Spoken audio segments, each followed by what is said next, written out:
Hello everybody and welcome back. Today we're going to be doing something a little bit different, and we're going to be looking into building your own computer. Now, I got kind of the idea because my fiance wants a computer built. I've got to look into the parts. I'm the one that's going to be doing most of the heavy lifting. So I kind of was giving a rundown earlier and she was really confused. So I kind of wanted to help you guys out and try to get people to build more of their own computers, because the amount of satisfaction and pride you get from building your own computer compared to just going out and buying one is unparalleled. I mean, it is insane how good you feel when you're done and all boots up and it looks exactly how you want it to look. It runs exactly how you expect it to run. It's an amazing feeling, and I think everyone should experience it. Also, building a computer is a lot cheaper than buying one.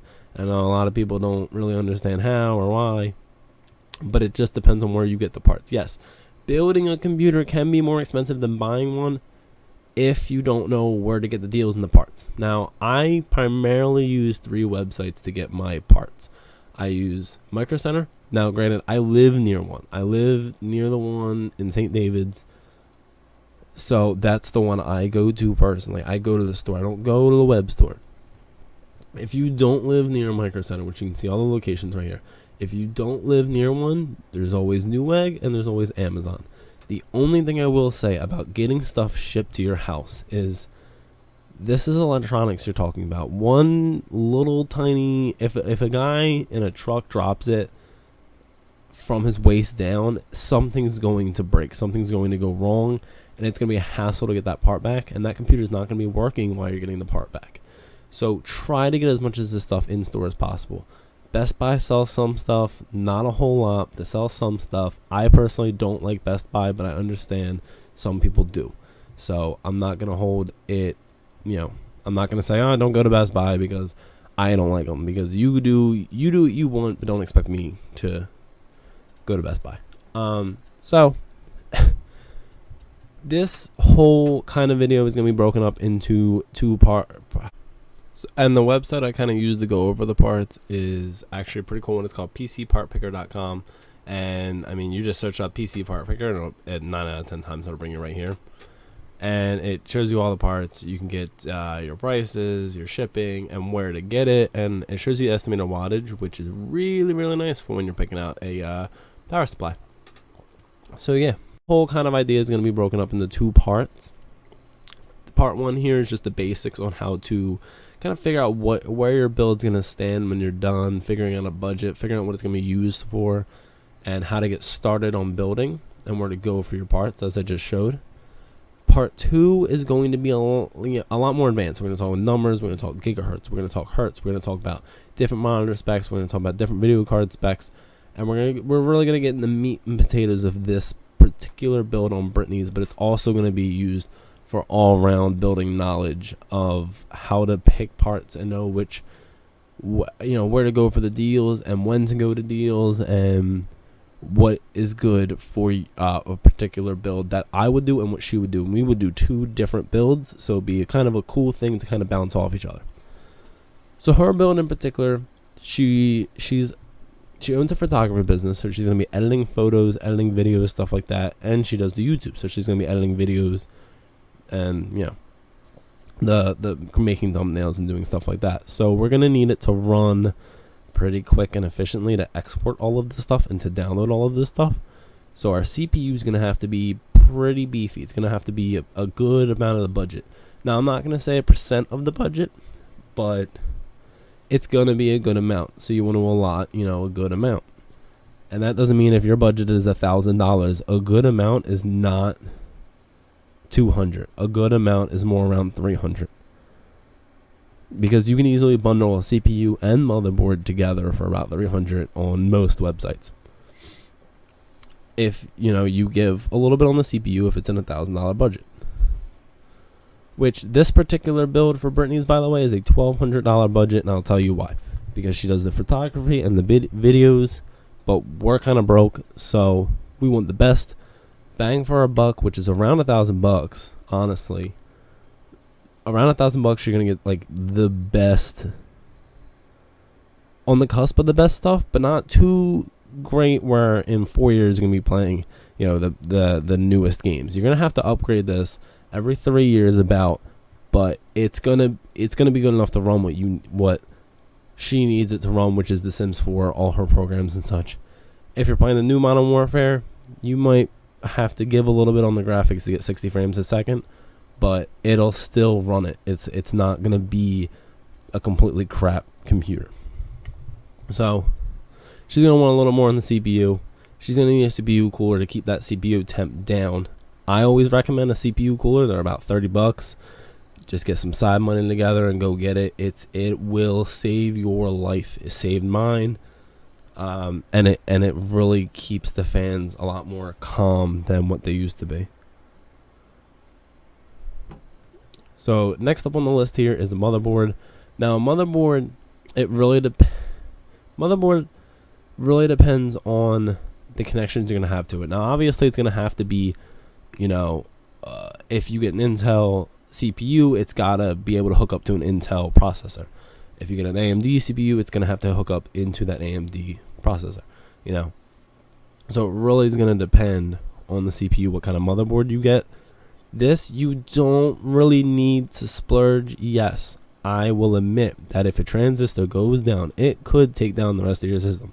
But if your power supply is good enough, no power surge is going to get to that transistor.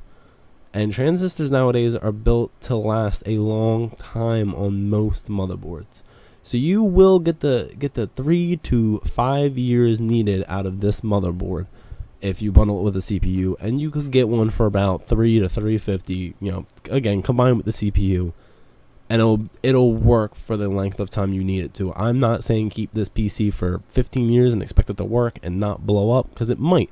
I honestly don't know. I haven't had a PC for 15 years yet. Now, next up is the memory, and like I said, I'll be going into more detail on the advanced side. This is just the basics, running through, telling you basically what everything does and its importance in Brittany's build. Memory, very, very important for photos and video editing stuff. Now, I'm going to be honest with you here. I don't know why, but I know it is because I had an old PC with 4 gigabytes of RAM compared to my new PC with 16 gigabytes of RAM, and I have a job where I edit photos, and I have to export those photos and get them on the internet. And my computer with 16 gigabytes of RAM blows it out of the water. Can run just so much better, so much faster, so much smoother, and continuously not have to break. Whereas there are a lot of breaks in the 4 gigabyte of RAM system with basically the equivalent of everything else. So she's gonna have to spend a little more on memory, probably around $70, I want to say, for 2 sticks of 16 gigabytes.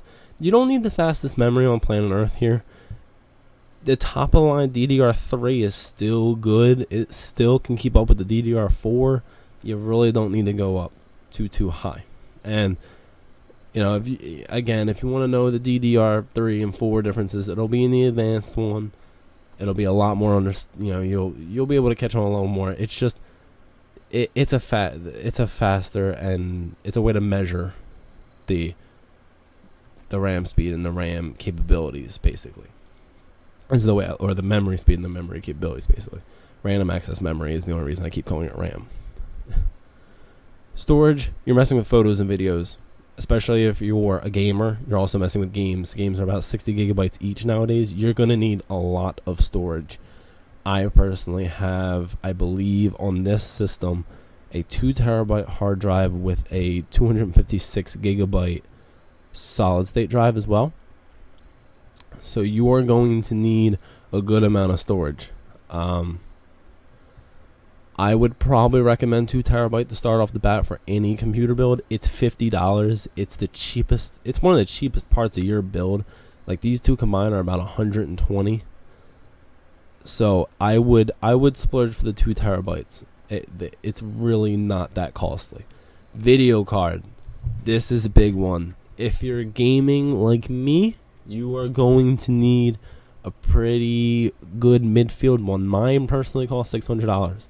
That was the majority of my build went into the video card. And my build right now, that was after an upgrade. My first one was $300. So after an upgrade, it went up to $600. It doubled its own price. And now it's running smooth. I'm very happy. I'm very happy with it. It's a GTX 970 from EVGA. Really, really good. By the way, there are only certain companies I would recommend buying a video card from, because I've played around with a couple and I didn't really like how they turned out. So the companies I would recommend, I'm not going to go into what I wouldn't recommend. Just try to stick to the companies I would recommend. MSI, ASUS, EVGA, and I think that's it. I wouldn't go near Gigabyte. I wouldn't go near Zotac. I don't really like their design. They heat up a lot more than their competitors, and they are overall less performing. They perform a lot less than the companies I just listed. So please, MSI, ASUS, and EVGA, they're great cards. Their build quality is great, and they will last a good amount of time. Case, this is picker's choice. I would recommend it not be a huge part of your budget. You keep it on par with the storage. So if you spend about 50 to 60 bucks on the storage, spend 50 to 60 bucks on the case. Get a case that looks good. This is the part you're looking at on the computer. Make sure it looks good. Make sure you're happy with it. But you don't have to overly spend on this unless you really want to, and you're not counting in your budget. Brittany's personally not counting it in her budget. She's buying it out of pocket with different money than she set aside for the budget. So her case doesn't go within the budget. It gives me more money to put into the budget, and she's buying it out of her own pocket, and it's a pretty expensive case. You'll see when we actually get it. Power supply. Oh boy. So I'm gonna jump into a little story here. Obviously, power supply is the amount of wattage that the computer allows itself to handle. So if you have a 750 watt power supply, you're allowing your computer to go to about 700 watts of power before it starts to really hinder itself. I'm going to be honest with you. 600 is a good amount. You don't need that much more. I personally have an EVGA Supernova 80 plus gold fully modular power supply, and it's too much. I only use about 400 watts. I think my max was like 420 watts.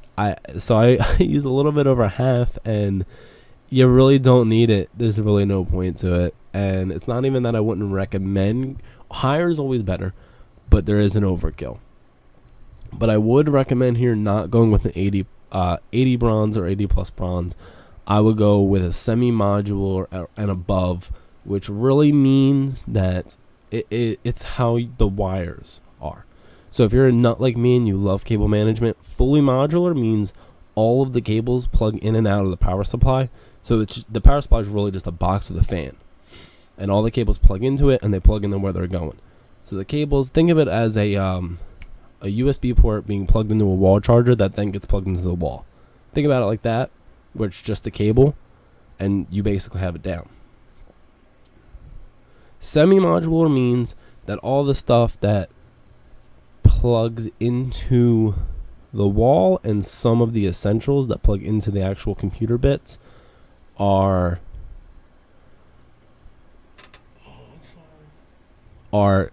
fixed to the power supply box, with the fan attachment. It's fixed there. So again, think of it as your charger, and think of it as a car charger that has the cable right out of it. Like you plug it in your car and the cable's right out. You can't pull that cable out, but you can pull the actual outlet out of the car charging port. Think of it like that. It's a little more limiting in terms of the cable management, but it's good enough you can make it work. I use this on my dad's build, and it was hard to hide the cables, but if you don't mind that, then it doesn't affect the overall build, and you still get it's a cheaper way to go than fully module. If the 650 fully module is always going to be more expensive than the 650 semi module, so that's really picker's choice again.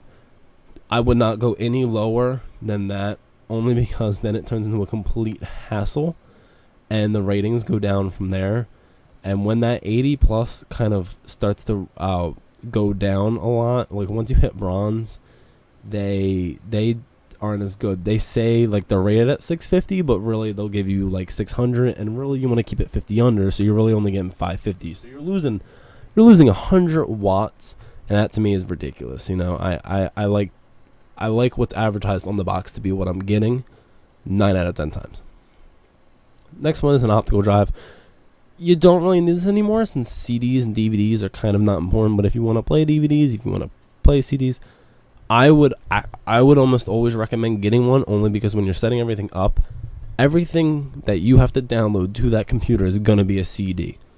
So it's just easier, or a DVD. It's just easier to put it in, hit the button to close it, and load it up as a DVD than it is to effectively load it on another computer, put that on a USB flash drive to put on your computer. They're $15. Most PCs nowadays have a slot for them. Just get the optical drive. It'll save your life. It really, really will. Operating system. Now, this is going to be 9 out of 10 times Windows, some form of Windows. What I would recommend is definitely, as always, Windows 10 Home. You know, the cheapest one, that's Windows 10. You know, you don't need business or whatever. You don't need professional. You just really need home. You need the basic stuff. And you just need something to be able to play games off of. And I know a lot of people like Windows 7. Some people like Windows 8. Just get the most recent version, because Windows Defender and all of that kind of Microsoft stuff goes hand in hand. So when Windows gets the update, Windows Defender gets the update. Windows Update gets the update. You know, it all kind of goes together. And you want that stuff to continually improve together. It just makes your system run smoother and faster and better. Extra software, that's up to you. That's like Office 365, Adobe, Photoshop, all that stuff. Brittany will probably need something like that, but she's not including it in the budget again. We're going to try to figure out some money somewhere else to get that from, because I'm not including it in the overall bill. Same thing with monitor. A monitor I actually wouldn't include in your overall build budget, because it's not part of the standing PC. I would put that more as a peripheral, like a mouse or a headset or a keyboard, only because, I mean, to kind of put it on par with, you know, a video card to me is quite harsh. I'll go into more detail about monitor. There's a lot. I will say this in this video. You need to make sure the video card and the monitor go together, because you'll be buying like 400 different adapters if they don't. Trust me on that one. I've had it happen. And like I said, I'll go into that more next episode. External storage, if you need it. A lot of PCs nowadays, especially mid-towers, have plenty of bays to keep adding in internal storage. And that's the way I would recommend going. If you need external storage, you need external storage. That's up to you. And the only thing I would say is I would keep it in the same price ballpark or less than the actual storage for the computer. Case accessories, case fans, thermal compound, all that good stuff. You don't need thermal compound when building one. Most processors come with a little bit that you just apply very easily, and it goes on, and that's the end of it. So you don't need extra. I personally buy extra. It's like $6. Not that big of a deal. In my mind, you don't need fan controllers, but a lot of people like them. If you need them, again, that's up to you. No big deal. Case fans, you're always going to need extra case fans. They're about $20 a pop. I wouldn't include that in your build budget, because, and I know I keep saying that, but it's really because that you don't need it, but it will definitely help down the line when you're dusting off your computer and you see the amount of dust that clutters. Get those case fans, just get it right out, and you don't have to worry about it for longer periods of stretches of time in between. Your adapters, again, I really wouldn't count this in your budget. I'm really hoping you have a wireless adapter or a wired setup kind of figured out by now, because really get your house ready for a PC before you start getting pieces for it. Trust me, you don't want to be 3 pieces in and then find out, or you don't want to be done building and everything and then find out, you're broke because you just built a PC that's like $2,000 and you find out, oh shit, I don't have a wireless network adapter. So I can't get on the internet. I can't download all my stuff. That sucks. Make sure you have that planned out ahead of time, how you're getting on the internet with this thing. That is something that actually happened with the operating system on my personal build. I didn't think, hey, the computer doesn't come with an operating system, so I had to run to the store, spend $100 on the operating system at the last minute to get an operating system.